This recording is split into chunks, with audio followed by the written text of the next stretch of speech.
Hi friends, welcome to Riya Sisters. இந்த வீடியோவில் தொண்டவலி சளி இருமல் எப்படி நம்ம வீட்டிலேயே சுலபமாக சரி செய்யலான்னு பார்க்கலாம். உங்களுக்கு நான் 6 ஹோம் ரெமெடிஸ் சொல்ல போகிறேன் இந்த வீடியோவில். கண்டிப்பாக அதெல்லாம் நீங்கள் ஃபாலோ பண்ணிட்டு வரப்போ உங்களுக்கு உடம்பு சீக்கிரமே சரியாயிரும்.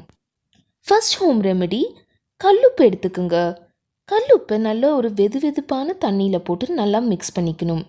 கல்லுப்பு வார்மான வாட்டரில் போட்டு நல்லா டிசால்வ் பண்ணிவிட்டு அந்த வாட்டரை வச்சு கார்கிள் பண்ணணும்.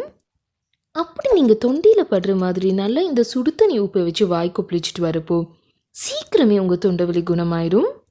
கண்டிப்பாக கல்லுப்பு யூஸ் பண்ணி தான் செய்யணும். இந்த ஹோம் ரெமெடியை மார்னிங் அண்ட் நைட் 2 டைம் நீங்கள் ஒரு நாளைக்கு செய்யணும். அடுத்த home remedy, turmeric golden milk. இது எப்படி செய்கிறதுன்னு ஆல்ரெடி ஒரு வீடியோ போஸ்ட் பண்ணியிருக்கேன். டிஸ்கிரிப்ஷனில் லிங்க் தரேன், நீங்கள் செக் பண்ணிக்கலாம். இந்த பாலை கண்டிப்பாக நீங்கள் தூங்க போகிறதுக்கு முன்னாடி இந்த பாலை குடிச்சிட்டு தூங்குங்க. இந்த மேஜிக்கல் ட்ரிங்க் செய்கிறதுக்கு 1 டம்ளர் பாலில் மஞ்சத்தூளையும் குறுமிளகையும் போட்டு கொதிக்க வச்சு குடிக்கணும். வார்மாக நீங்கள் குடிச்சிடணும். டீட்டெயில்டு வீடியோக்கு கண்டிப்பாக டிஸ்கிரிப்ஷனில் லிங்க்கை செக் பண்ணி பாருங்கள். அடுத்தது கற்பூரவல்லி இலை. இந்த கற்பூரவல்லி இலையில் அவ்வளோ மெடிசினல் ப்ராப்பர்ட்டிஸ் இருக்குது. உங்ககிட்ட கற்பூரவல்லி இலை இல்லைன்னா நீங்கள் துளசி கூட எடுத்துக்கலாம். இந்த இலைகளை எடுத்துகிட்டு நீங்கள் நல்லா ஜூஸ் எடுத்துகிட்டு தேனில் கலந்து சாப்பிடணும். இதோட வீடியோ லிங்க் நான் டிஸ்கிரிப்ஷனில் தரேன், நீங்கள் வேணும்னா செக் பண்ணிக்கலாம். அதில் டீட்டெயில்டாக இருக்கும் உங்களுக்கு. தொண்டவலி சளி இருமல் 3க்குமே ஒரு சூப்பரான சொல்யூஷன் தான் இப்போ பார்க்க போகிறோம். டீட்டெயில்டு வீடியோக்கு கண்டிப்பாக டிஸ்கிரிப்ஷன் பாக்ஸில் கொடுத்துருக்க லிங்க்கை செக் பண்ணி பாருங்கள். உங்களுக்கு நாட்டு மருந்து கடையில் சித்திரத்தை பொடி, அதிமதுரம் பொடின்னு 2 பொடி கிடைக்கும். இந்த 2 பொடியுமே ஈக்குவல் குவான்டிட்டி எடுத்துக்கணும். எடுத்துட்டு தேனில் நல்லா மிக்ஸ் பண்ணதுக்கப்புறம் சாப்பிட்டு தண்ணி குடிச்சிங்கன்னா சீக்கிரமே குணமாயிரும். இந்த 2 பொடியும் அமேசான்லேயும் கிடைக்கும். அதோட லிங்க் நான் டிஸ்கிரிப்ஷனில் தரேன், நீங்கள் வேணும்னா செக் பண்ணிக்கலாம்.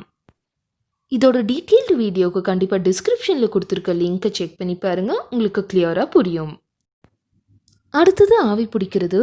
நல்லா கொதிக்கிற தண்ணியில் நீங்கள் நீலகிரி தைலம் இல்லைன்னா நல்லா இஞ்சி தட்டி போட்டு அதை கொதிக்க வச்சு நீங்கள் ஆவி பிடிக்கலாம். அப்படி நீங்கள் ஆவி பிடிக்கிறப்போ சீக்கிரமே உங்களுக்கு குணமாயிரும். ஆவி பிடிக்கிறதுனால உங்களோட சளி, இருமல், தலை பாரமாக இருக்கிறது எல்லாமே சீக்கிரம் குணமாகும்.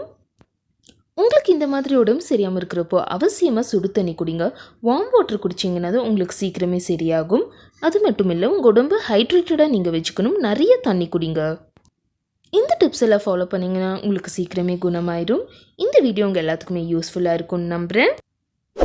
பிடிச்சிருந்தா நம்ம சேனலுக்கு சப்ஸ்கிரைப் பண்ணி பெல் பட்டனையும் கிளிக் பண்ணிடுங்க. அப்போ தான் நாங்கள் போடுற வீடியோஸ் நோட்டிஃபிகேஷனில் வரும். வீடியோஸை மிஸ் பண்ணாமல் பார்க்க முடியும்.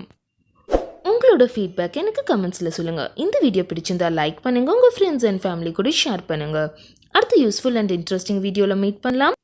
தேங்க்ஸ் ஃபார் வாட்சிங். தேங்க்யூ.